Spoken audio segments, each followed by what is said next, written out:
What's going on, people, man? Welcome to the next episode of the Flex and Rants show. Bro. What are you saying?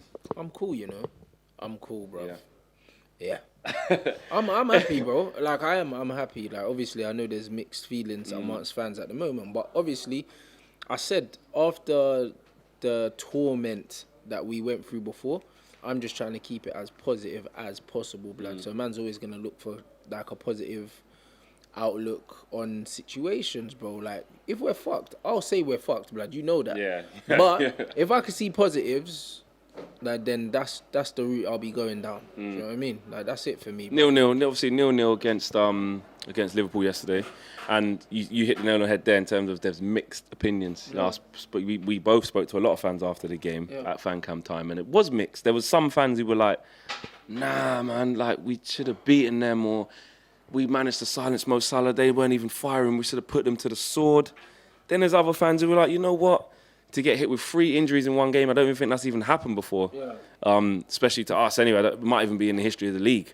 But, because I definitely hasn't been watching since I've been watching football, 3 injuries in the first half like that. I've never seen that. For that to happen and for us to overcome it, you got to take some form of positive from that. Yes, we were poor on the ball. We didn't really create like we wanted to. I thought that we tried to play everything through the middle, which probably is not our strength when you break it down. But you got to try and look at it in its entirety, innit? And to get a point from that game, still nick 2 points off them in their quest for the title, which we obviously want to stop. But even more importantly than that, which is ourselves, if you're not going to win the game, you always taught as at Man United, take something from it. And it's so tight in that top 4 thing. It's going to keep changing between us, Arsenal, Chelsea in the next coming weeks. It's going to be tight as ever. Yeah, but for me, like, we did what we were meant to do. Like, they were supposed to come to win. Like, do you know what I mean? Like, they're challenging for a title. We're not challenging for that. We're challenging for top 4.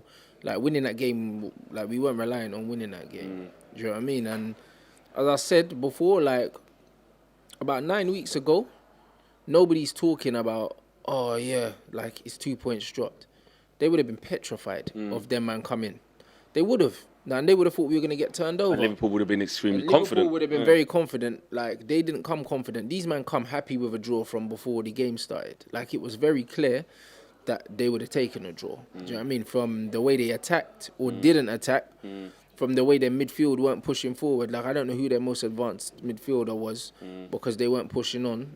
Do you know what I mean? There was nothing about the way Liverpool played that told me that these lot believed that they were going to come and do us, whereas... Like, before they would have come for the throat. They would have come to have their foot on our neck from early. Like, that's what would have happened. And that's credit to Ollie. And also, at half-time after the injuries, he changed it, bro. Like, the shape was different. 4-5-1, The shape was different. So it shows tactically, him and Mick, they're getting it right, guys. And these are the same bunch of players that under the other guy, we got absolutely trounced by them. Do you know what I mean? We got trounced by City as well. And he led everyone to believe that we were so inferior to them. So can't be organised and can't keep them at bay. We can't be organised. We can't defend well because we don't have individuals. But we did it as a team yesterday. Do you know what I mean? Like, Ollie praised the attitude a lot to say like that it was the attitude from the players. And even away from that game, me and you all have been saying when we're exchanging messages and just talking in general, like, how organised we are as a defensive unit. It's kind of like no matter who plays next to Lindelof, even if it's Jones at the moment, you know, we always look compact as a unit where everyone knows their jobs and people aren't necessarily always trying to win the ball, but it's all about being spatially aware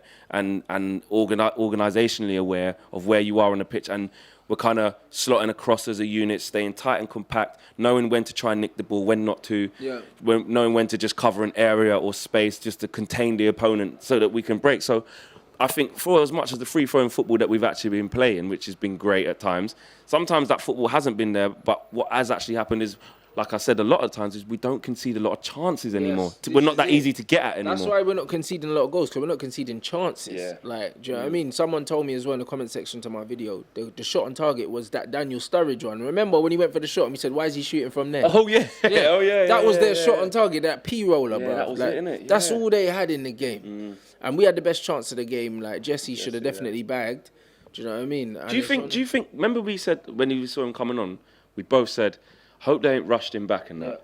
I'm still not sure what kind of injury that he has, whether it's a reoccurrence but of the... It could be... But if it's a do you think they rushed him? Like that, if it's a groin or something like that, it's one of them things where it always feels good. Like, and then you go for that burst, and then it's gone again. Do you know what I mean? It's just like the hamstring, like, because when you're warming up and stuff, you can kind of play within yourself. Yeah. But when you're in the match environment, when you're doing sprints, the and handbrake comes off. Yeah, the exactly. handbrake comes off, and that's when it might go again. And you can't run off hamstrings. Yeah, you can't just go and get it rubbed or something. It's 2 weeks minimum. Yeah, minimum. That's a good one. This is it. Do you know what I mean? 2 weeks when to he a was month. coming back, like I wasn't sure, innit? Do you think maybe I know hindsight's a great thing, yeah? Yeah. And it's easy to just say that. I think Ollie just believes in them so much, and he knows he's a Manc boy. We're playing Liverpool, like he knows how much it means to Jesse. Jesse probably knew that he wasn't 100% and made himself available. Like anyone that's played football, we've all done it. I just can't help but think like maybe we should have just chucked Sanchez on from early we there should have and just just chucked believed Sanchez in on that, because at least he's 100% fit and he's going to buzz around for the whole time. Yeah. Sanchez wasn't amazing when he come on. He didn't really impact the game, but he was running everywhere bad, and trying. you know what I mean? He kept up that intensity, which is what we did need, but obviously the quality and output from him wasn't great. To be fair, I learned later on after, because it's hard when you're there. You can't see, obviously on TV they highlight certain things, they pan in on players and tell you the story. They got like Jeff Shreeves there, the touchline guy, to say who's injured, who's not. Because Rashford, because I didn't even realise that he was injured after the first 5-10 minutes. He wasn't opening his legs out to press as much. You could see he was jogging across, but I just thought that was tactical. I thought that Ollie was like, you know what, conserve your energy just for the breakaway. Yeah. Do you know what I mean? That's what I thought. And it shows good guts and passion from Rashford. Like he said, I saw the interview done with Tubes on Sky Sports. He was like, yeah, the one I look for is Liverpool. Yeah. Liverpool home. And that's the biggest game. Yeah, when I done my match review, loads of people were like, oh, Rashi was injured and that. Obviously, we didn't know. You got no commentary when you're at the game. So it's difficult, yeah. So, like, you just see, like, you don't know what's going on. Well, we thought it was Sanchez who come on, but it was Pereira. Like, but this is it. Because, I mean, them man are both the same colour, yeah? They're wearing the same boots and they're the same height, bruv. Do you know what I mean? So yeah, in the vlog, you were like, oh, he's got his boots on. I didn't even realise. Yeah, I was like, what? Like, man, you know what I mean? Yeah. So, because of that, like, you can't really see. So with all of that, even more like respect, because that means like man actually played the game, yeah, with like 9.5 dons, blood, because Lukaku was on ice skates. People saying on social media, why do you keep giving Lukaku stick? He's trying hard and stuff like that.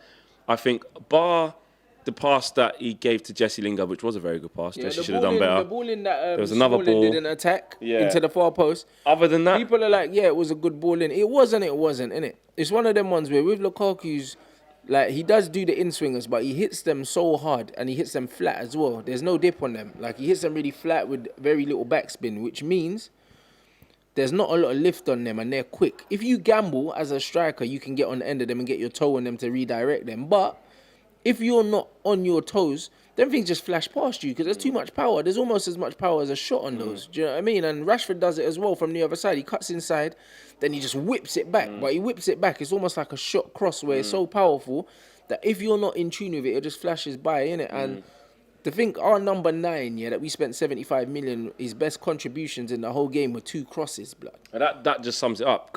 And do you know what, though? I'm not going to say I feel it for him, but you can feel around the ground as soon as like he gets out muscled or he doesn't chase it. You hear the groans around Old Trafford, guys. Like seriously, if you're in there, you hear it. You hear it to the people next to you. You can hear it. We was in the Stretford end. You could hear it in the other stand, the East stand behind the goal. You could hear it in the East stand. People just you know what I mean? It's way too often, bro. It's like you fizz the ball into, and the worst thing about it is, yeah, like. He always wants the ball when he's not on. Like, it's the pass ain't on. Like, he still wants it. And then the runs he should make, there was one where he should have made that run into the channel. And he's come short. And there was so much grass behind him. I'm like, bro, just stretch them. Because Ashley Young likes that little dinked ball down the line. Because if he's in trouble, he's not composed enough. He's not going to come inside and try and play. Before that, he'll put it down the line, which I don't have a problem with. Like, that's what you should do. Safety first, man. Yeah, when you're under pressure and you got a man bearing down at you, hit that channel, bro, and give your strikers something to work with. Yeah, and if they're a good enough striker, they'll be in, exactly, or you know they're in that channel without even looking. You're that outlet. Even when I play. Even if they're not in the channel, they should be making that run in the channel. Once you see your fullback open their body up, you should be. Like, make these centre-backs on their money, bro. But I'm a centre-forward. Look, look, my touch is not amazing. People who know me playing football, I'm not silky smooth, but what I will do is I'll make it a nuisance, and I know when to be on my bike and when not to. And I like exactly what you said. When you don't have the ball, when the other team has the ball and you're just kind of occupying the centre-half, watching your team trying to win the ball back, as soon as your full-back gets it or your centre-half gets it, you're looking at the angle of where they are and you're saying, right, you're anticipating where the clearance is going to go. Because if you've got that relationship with your team, they will know Flex will be on his bike, Ron will be on his bike, whatever, in them channels. So you should be gone. And I think a lot of the time we don't see that from him. Rashford, like they know as soon as Pogba gets Rashford does it superbly. Rashford's on his bike, which is why he's the number one, isn't it? Yeah, and that's what I mean. So like, there's an understanding there with Lukaku. It's like you kind of don't know what he's gonna do. You don't know when he's gonna come short because he doesn't always come short. Sometimes he goes long, or sometimes he just stands there with his arms out. Like there's no kind of consistency to his game at all. So you don't really know what you're gonna get from him. So as a player that's trying to feed him, like you don't know how he wants it, bruv. Do you know what I mean? Because it changes every time, like, and it just looks like organised chaos, bruv. We're looking at a few of the individual performances in that Liverpool game. I want to talk about Scott McTominay. Yeah. Because I think, for as much as me and you have a laugh about his name, McMayonnaise, and kind of give him a bit of stick, and a lot of Man United fans, but he kept it what mayonnaise is, which is plain and simple. Yeah. And it's kind of like, going forward as like the elite level of football, it's kind of like, okay, you're not probably going to win titles. But he done a job, which, to be fair, you can probably see why Oli put him in there, because he's the closest thing to a Matic. He is. Keep it plain, keep it simple, give it to the guys who can play. And his stats for the game, he covered more grass than anyone else. Bro, I was happy with him there, to be honest. Like, I'd start him the next game and the game after that, bro. In that position, just sit in front of the back four and just... Sit in front of the back four, run your socks off, win the ball, and just give it to someone that can play football. He's capable of that. Don't try and dribble, do you know what I mean? Like Matic does, and doing these little fucking pirouettes and these 3-point turns, and then he gets pocket picked.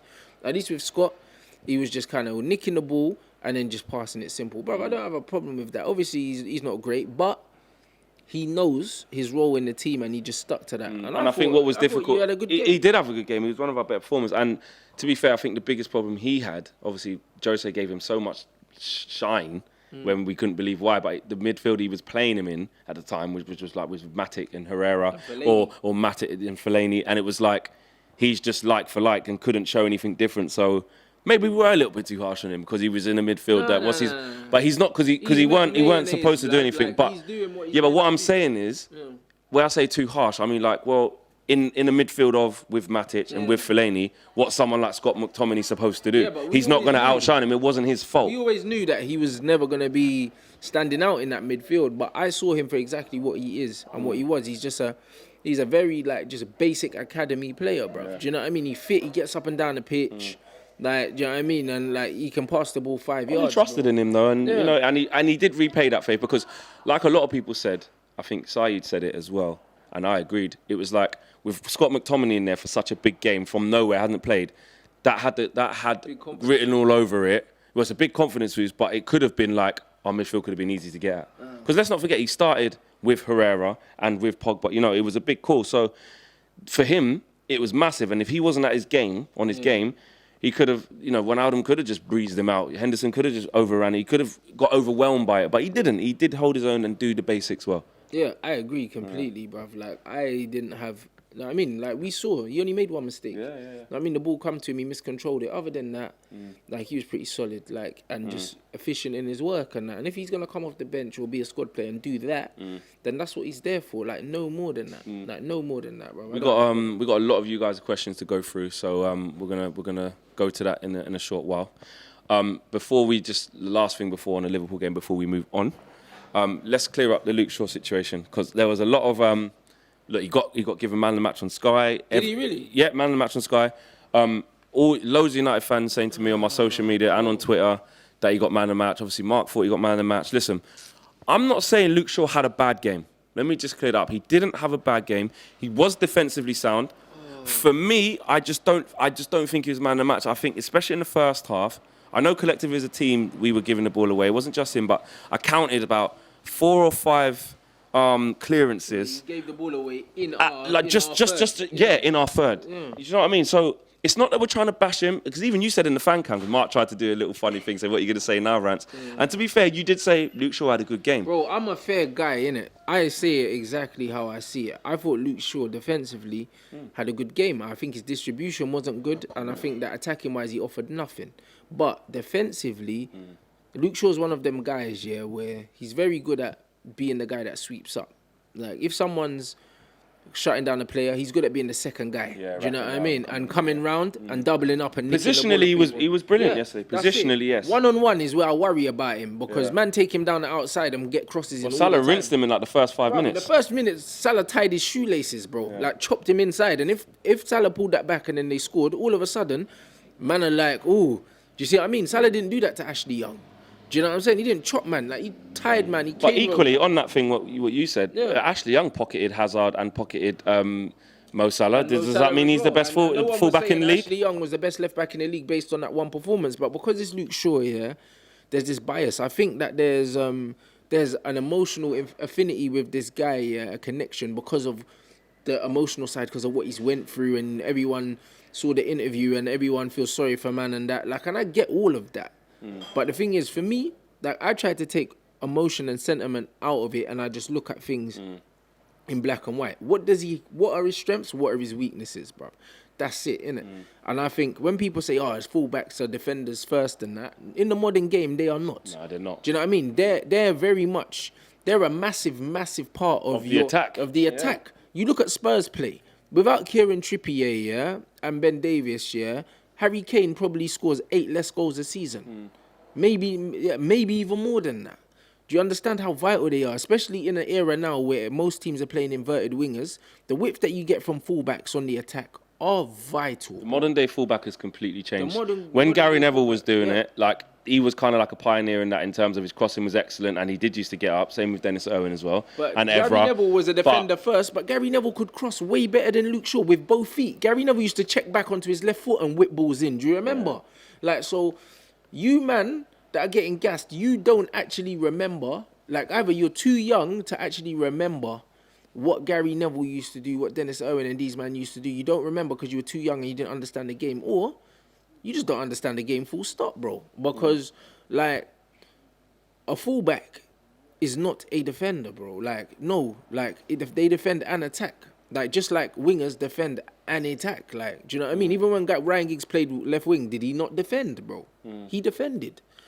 Look, because me and you disagree on Shaw quite a bit, which is good. So I don't want people to just think that. He had a good game. And that's the thing. Me and you've had our differences with Shaw, where I think there's more to come from him. I think we should stick with him. I think we can. I'm not killing this guy and saying he shouldn't be in a team. Why is it? I'm not saying any of that. And he had a good game. I just think, if he puts in a 7 out of 10, then man talk like it's a 9.5. I saw a stat, and look, I don't like to go on stats too much because some of them mean nothing, but some of them do mean stuff. Yeah, they do. And this is just a very basic one.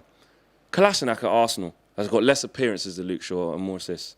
But on that, does that mean that then Luke Shaw's just better than him, or Kolasinac is better? That's what I'm saying. All season, and he takes our corners, He takes our corners now. He takes free kicks, and this is it, bro. Like, your fullbacks. I think Robertson's got like 6 or 7 assists. Well, there's people at me saying, I see he's better than Robertson. He proved it yesterday. No. I'm like, Robertson's got 6 or 7 assists, bro. Like, in the league for a team that don't really cross the ball.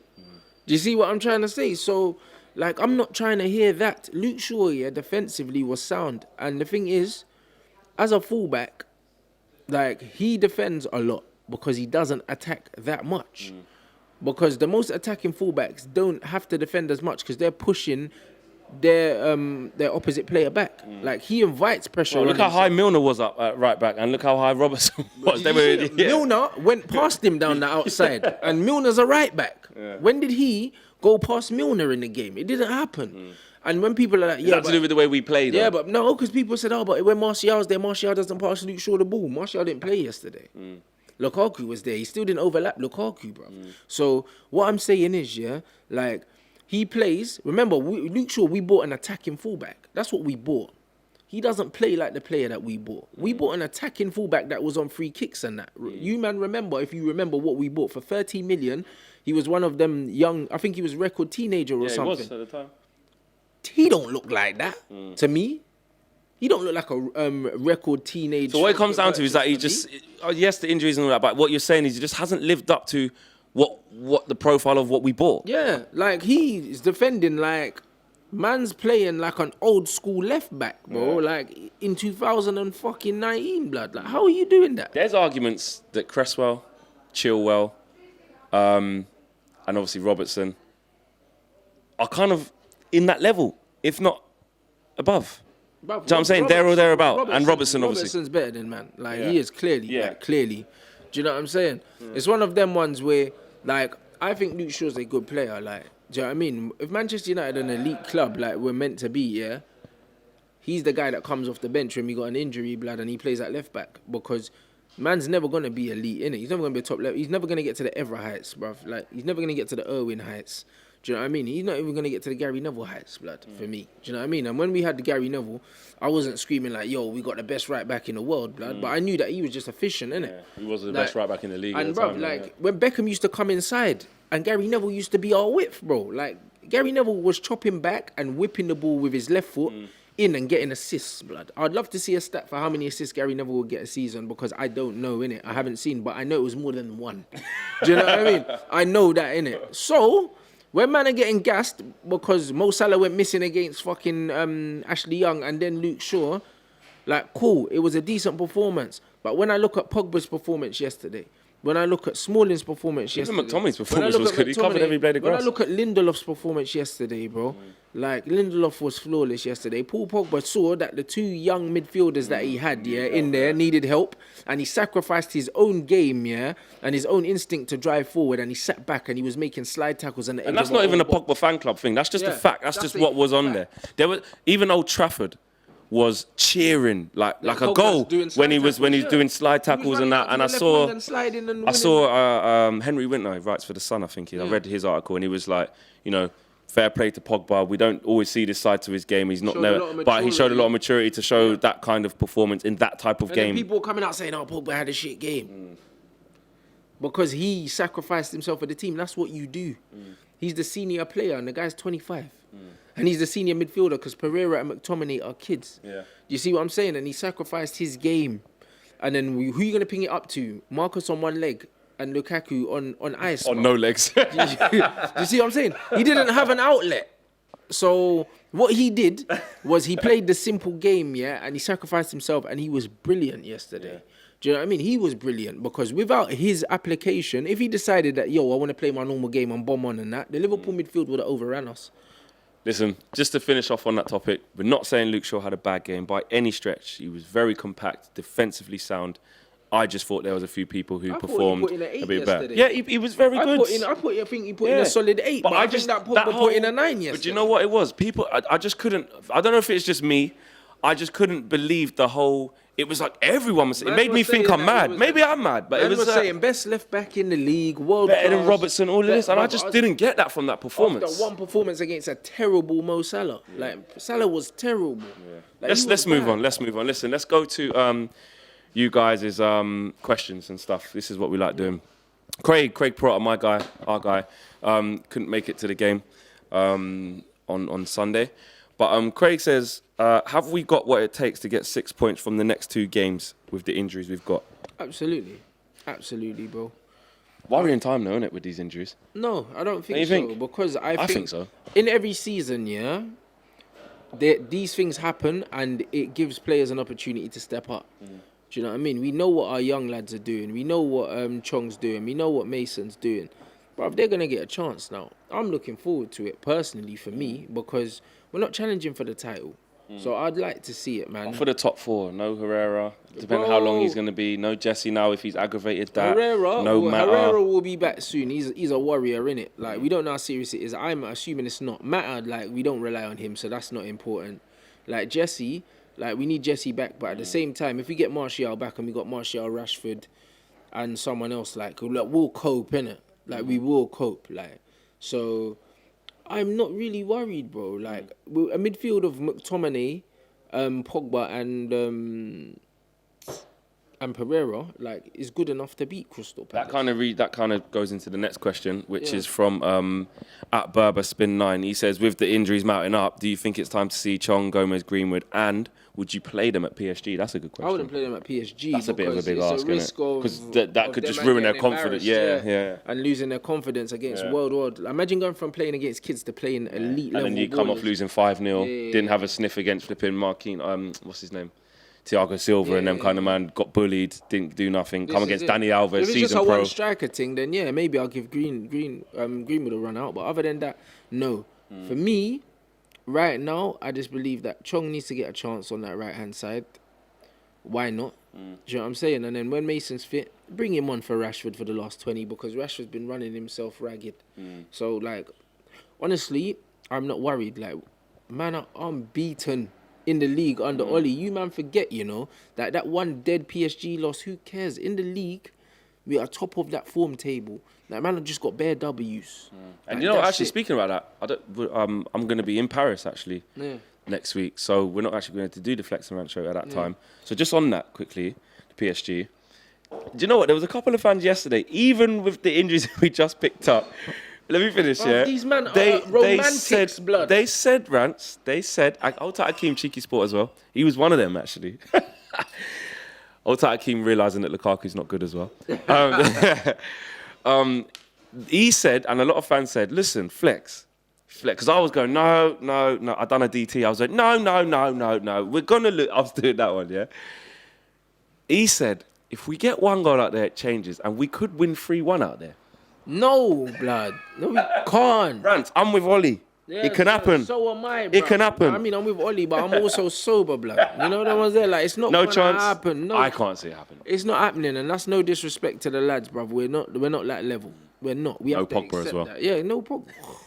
I forgot about that. Bruv, our only attacking That midfield's going to be like Pereira, McTominay maybe, and Herrera's not going to be fit probably. So let's say maybe Matic might be fit by then. Maybe Carrick comes back. You know what I mean? Like, come and on, Ollie starts up front. You know what I mean? Come on, piss off, guys, man. Like, we're not going to win that game. Nah. Do you know what I mean? No, even if they put out the second team, they'll still beat us, bruv. Like, with the man that we got there. Do you know what I mean? Like, come on. Like, let's just be honest. What if? No, bruv. Like, I'm not He's even going, I'm not even trying to entertain it, bruv. Like, it's a competition we don't need to be in, yeah? Like, it's injured our players anyway. Do you know what I mean? We're never going to win it. Like, it's a competition we didn't want to be in. That was another question, actually. Saying that, sorry. There was another question. Well, it was actually from 1999 Camp Nou, which was, do you have any hope for the PSG game? So we've answered that. There was another question as well. That was it. Here you go. This is from not FA Nathaniel. Cup Would you rather win the FA Cup or progress past PSG, and why? Cup, man, it stops City from doing the domestic treble. Yeah. Do you know Also, what I mean? I think with the, I might sound like a bit of a downer here, but again, I'm just looking at it through sense. Yeah. You see how far we are for PSG, Blood, we get past and if we get PSG past and then them, it's Lionel too Messi, far. Blood, We can see what we are like at elite level against the top dons. I think if we manage to miraculously beat over PSG over one, it will be a step too far. We'll go somewhere else and get exactly. Whereas what the FA Cup, exactly, 100%. So what would happen is like the FA Cup, it would obviously stop City winning it, and two, it would give Ollie an actual chance to win silverware. In this short little spell that he's had, which would be massive for us. Yep. Massive. So for me, absolutely, I would take the FA Cup over progressing against PSG because I think once we progress against PSG, I can't see any longevity in the competition after that. I know people would say, yeah, you beat PSG from 2-0 down. We can go and win this thing. No. Because then reality comes, you get slapped all the way down the high road, blood. Like, this is what it is. Like, for me, stick to the domestic thing. Like, you know what I mean? We can finish in this top four. Spurs still got to go to City, Chelsea, and Liverpool. Like, they've got to go away from home. Like, there's a lot of teams that play, and I think Spurs play Arsenal, next week or something? Yeah. A couple of weeks, I think. You see what I'm saying, bro? Chelsea, you know? Tottenham next as well. You see what I'm saying? It's tight up there, so people are going up and down. So when people are making fifth jokes and that, bro, there's going to be a lot of movement between now and the end of the season. And come end of the season, I believe we'll be sitting in that fourth spot. This question comes from R_Giconyo. They say, because I don't know if it's a boy or girl, what is the issue with Fred? McTominay's ahead of him, Pereira's ahead of him. It is looking, I have to say, it is looking like Ollie doesn't trust him yet. He's not there yet. He's not there yet. He doesn't trust him. Fred's going to have to just write this season off, have a good pre-season and say, I had a disaster in my first year, and try and recreate that story of, I remember when I first came to Manchester United, I had a terrible first year. I worked my socks off in the pre-season. I proved that I could do it. Do you know what I mean? And they've got to find a spot for him. I think Ollie doesn't know where he fits in. Akeem, again, Cheeksport, he made a good point. What is Fred to us? When I saw him at Shakhtar, he was a ball carrier. He could carry it. But for us, we've seen him try and hold. We've seen him try and play advance. We don't know where he fits in. I would try and play Fred where Pogba plays, when we're not playing Pogba. I'd play Fred in that position against PSG. Pogba's going to play every single game. No, but against PSG, I'd play Fred there. Yeah. Do you know what I mean? And see, because Fred, attacking-wise, like, he's got a bit about him. Like, he's both-footed. He can shoot. Like, he scored a good goal for us. Do you know what I mean? When Pogba brought it down for man and he wrapped it. So that's it on Fred, man. I'm going to keep it simple. I'm just going to give you the microphone. Thoughts on Michael Owen's comments on Rashford? Bro, fuck Michael Owen, bruv. You know what I mean? As soon as I see his light bulb head here on the TV, yeah, I just know that he's going to talk some shit. Do you know what I mean? And I think he took it to a next level. Like, he's come out defending himself and that, but you're an idiot. Like, it's that simple, innit? Because coming from a player that spent fucking like 3/4 of his career, yeah, on the fucking on the physio table or in the surgeon's fucking theatre, yeah, to be talking the shit that he's talking, it don't make no sense. Even if you're thinking it, you don't say it. And then he's coming out saying, yeah, well, like they would say it in the dressing room. There's a lot of shit that gets said in the dressing room that has no business being said in a Sky studio or wherever the fuck you were, bruv. Do you know what I mean? They say all these things in football changing rooms. We've all been there and we've heard it. Like, no matter what level you've played at, you've heard managers say, yeah, like, let him know you're there. Yeah, exactly. Do you know what I mean? Stick it on him early, or do you know what I mean? Like, if he goes for a piss, make sure you follow him and all that, yeah? But, bruv, you're a fucking pundit. They pay you good money. I don't know why, but they do, innit? Because you're shit at it. Do you know what I'm saying? So, like, your football skills didn't carry over into the studio, bruv, because you're dog shit. However, like, there's no excuse for that. And it's funny how man's played at Real Madrid, man's played at Liverpool, man's played at Manchester, and none of the fans rate man. Like, no, he's like not affiliated to any of them. The only reason he has a fucking Premier League medal is because he came to us. But this is and then he wants to talk smoke about our players. And it's so interesting because, like you said, as much as he was amazing at Liverpool and scored all those goals and stuff, they still don't claim him because he went Man United. It's tainted. And us as Man United, I think he scored 5 goals in like 30 games for us.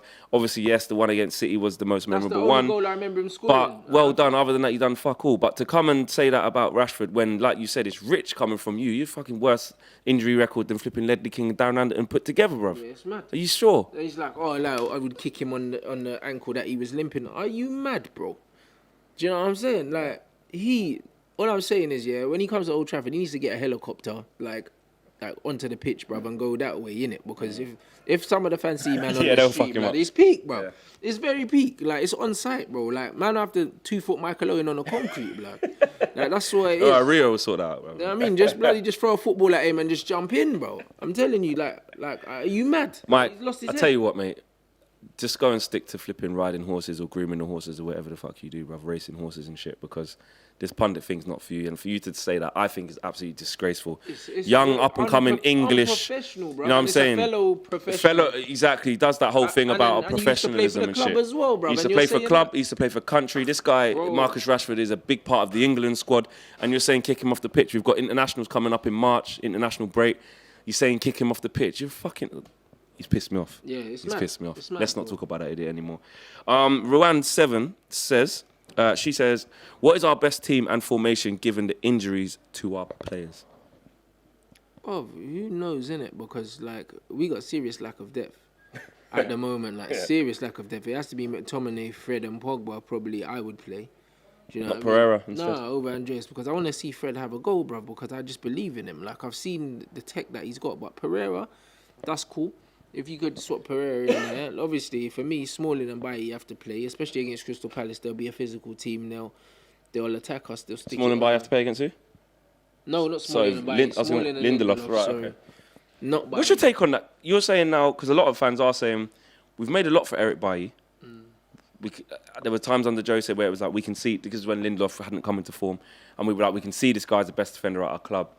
Then he was in and out, but now Lindelof has cemented himself. You have to say, he looks like right now he is the right now he's the best centre back in the club. Bailly, is the problem with Eric Bailly is he's a hybrid. Like, he's got good feet, but he hasn't got Lindelof feet. Yeah. Do you know what I mean? He attacks the ball well, but he doesn't attack it like Smalling. Doesn't pass out well from the back as well. Sometimes he does some mad rash passes with his left foot, and I'm like, Bailly, what the fuck was that? He doesn't attack the ball as well as Jones or Smalling, but he plays out better than them. But he doesn't play out as well as Lindelof. So because of that, he's an in-between player. And because he's not very good at attacking the ball, like, we were vulnerable at set pieces with him and Lindelof, because Lindelof's not good at attacking the ball either. Lindelof reads the game and he kind of steps in, and he's an intelligent player. He's a cultured very intelligent player. He's a continental centre-back. So we need the brute of Smalling. Do you know what I mean? Smalling will put his foot through the back of guys. He'll lean over them, like he'll pull their shirt. He'll bundle. Did we overreact a little bit to, not specifically me and you, because I know when Chris Smalling signed his contract, I was like, okay, clear sign that the club don't want to spend the money, but as a third, fourth choice, he's all right. Jones, I don't really still don't agree with, but he's trash. All right, cool. But does that show why Smalling has kept his contract, sort of thing? Because he can play in the big games. You can get good games out of Smalling. I remember, like, I wasn't that pissed about Chris Smalling. Yeah. It was Jones that did my head in. You know what I mean? Like, it did my head in because I'm thinking this guy's trash. He's trash. Which is why he's not playing in a lot of the games. Yeah, he's rubbish, innit? So, like, I think them two have to play a centre back pairing. Then obviously it's Young and Shaw. And then up front, like, for me, Lukaku's not doing it. But, like, with the injuries, it looks like he has to play, bruv. Because Lingard and Martial are still out. So, it's horrible. I don't know, I think Martial might be back for the Palace game. Yeah, Martial hopefully. might be back. You know what I mean? But I'd like to see, what's his name? I'd like to see Sanchez down the middle, bro. I'd really like to see that down the middle. Now, I would really like to, like, because if Mata can play there, Sanchez can play there. Now, there's no reason. I'll see him down the middle. Do you know what I mean? And then, you know what I mean? I'd give Chong a run, bro. I'd give him a debut. I really would. I was surprised he wasn't in the squad against Chelsea. He travelled and then he obviously didn't make but we'll see the bench. But Palace, because you never know. Ollie might say, you know what, you're not travelling with us. You're definitely playing next week. Because Fergie used to do that. Yeah. Fergie used to say, you know what, kid, you're playing next week, innit? So get your head yourself, together, from now. Like, you're playing next week. And so they're training with the squad, so you know. The next 3 games, because like I said, next week's going to be a busy one for us at United Stand, all of us. Big games coming up, and I don't know what day we're going to do the Flex Rant show next week. Actually, I just remembered. But Palace, then it goes Southampton at home, and PSG away. What's your predictions for them 3 fixtures? Palace away is very hard, bro. It's a difficult one, isn't it? They're confident. They've just beat Leicester very comfortably. Got Puel sacked. You know, Batshuayi's starting to turn in good performances for them. Zaha's always a threat, and you saw even from last year. Smalling back because he'll deal with Batshuayi, I think. But you think we'll win the game? I do, but I think it's going to be hard. It's definitely going to be hard. I think it's going to be a 2-1. 2-1, yeah. Like, I do. And then the Southampton game, I think 2-0. We'll do them. Yeah, I think we'll beat them by 2 goals. And then the PSG, I don't expect us to win. Okay, so you don't expect us to win. Do you think that there's a chance that we could get embarrassed? No, I don't. I believe that, even if we do lose. Yeah, I think that PSG won't come all guns blazing because they don't have to. They've got 2 away goals. And also, because we've got a weakened team as well, I think that they might rest a few players. You know what I mean? So, yeah, I think it could be like a dead 1-0. And if Cavani does come back, it could help us, by the way. They might play a bit differently. Unbalance them. Yeah. But I ain't going to lie. People might call me pessimist. I'm a bit worried for the PSG games. I don't know. I think with Pogba not there, and if there's no Herrera, there's no Rashford, there's no Lingard, potentially. Maybe Martial might not be back. I don't know. If all them kind of players are missing, I ain't going to lie. I worry. I won't get angry or upset about it because I'm kind of expecting to lose comfortably. Not lose 5-0, but comfortably, maybe another 2-0 or something like that. Yeah. But I'm just going to focus on bringing you guys the vlog and having a good time out in France because it feels kind of crap going there knowing the results kind of out of favour. But you never know if we score in the first 10 minutes, first 20 minutes. You never know. It will make it a difficult game. Imagine we go and get a lucky, a penalty or something first 10, 15 minutes. Then you think, I'll tell you what, if we score, then if it gets to 2-2... If we score first, I still think they'll be confident of going through, bruv. Like, they're a different level, isn't it? The whole point of being elite, it's not just your technical ability, it's your mentality. Even if you score first, them man will fancy themselves to score. Nah, listen, I think we're going to lose and lose comfortably. I think we'll lose like 2-0 or 2-1 or something like that. But I don't think we'll get embarrassed like 5-0 or something like that. But but these injuries that we have got, guys, they do worry me. I ain't going to lie. There's a lot of players out and the games keep coming thick and fast. And Palace away is a tough ask. Have we got enough there, though? Enough quality? Absolutely. It just worries me because obviously we're already thin on the ground, and when you lose more on top of that, I don't know if Jesse's going to be out for even longer than he would have been the first time. Not sure about Martial yet. It's true. Rashford is injured. He's not going to play. Is how good we've been defensively organised. Like, organisation-wise, we've been so good defensively that I feel like we have the quality just to nick a goal here and there when we are on top. Because in every game, every team has a spell where they're on top. And I believe that we just have the quality to get the goal that we need, all the goals. See it out now. And see it out now. Do you know what I mean? Like, I don't... Well, Lukaku's going to play. Under the cosh. Sanchez will probably almost have to start because there's not going to be Lingard. There's not going to be Rashford, more importantly. And I just worry where that that threat's going to come from. But like I said, do you think there's a chance he could play Sanchez up front? What would your starting team be? Let's just say that Lingard's injured, Rashford's injured. What would you go with? I'd say, and then I'd probably play. What defense? The usual. The same. Yeah. So Lindelof, Smalling, yeah. All right. Yeah. Then the same midfield. As that just Pereira, started. McTominay and Thingy, and then up front. The problem is, if I'm gonna play Chong, like Chong's got to play on the right, which means like Lukaku can't play on the left, and you have to play down the middle, and I don't really want to do that. So do you know what I mean? What would we do? So it's the kind of thing. Sanchez up front, maybe put Chong on the left. Yeah, we can try it. Like, why not? He's left. Lukaku on the right. To Chong, he play on the left, mate. Do you know what I mean? And we'll do that, but. Yeah. That's and this is why I'm thinking this Palace game. I think we could be really imbalanced. There'll be players who haven't played together, and do you know what I mean? So there you. Oh my God, yeah, they could all be there. Yeah. So that's why I'm a bit skeptical about this game, but I do think we'll win. But I just think it'll be flipping very hard. It'll be very tight. Listen, guys, my jumper. I'm with Ollie. I'm gonna be giving away one of these on Instagram. So follow FlexUTD on that. I will give you more guys information on that. Get at Rants all over the socials. Yeah, at Rants and Rants on Twitter and Instagram, and obviously hit up that YouTube channel, boy. Hit that subscribe button for regular content, boy. I'm putting it in. That's right, guys. I would say I'll see you the same time, same place next week. We would normally say that, but I will be out in France at that time. PSG's on Tuesday. PSG's on Tuesday, or was it Wednesday? No, Wednesday, but I'm going out from the Tuesday. So I don't know if the Flex and Rant show will come at the end of next week or whether we'll do one on Monday and put it out on Monday instead. I don't know. We'll see. But, guys, we'll see you guys very soon, as usual. It's not going to be too long to keep us away from it. You know that. Thanks for watching, guys. Drop your views in the comments in the boxes of everything we've discussed today. Let us know if you disagree or agree or indifferent. Peace.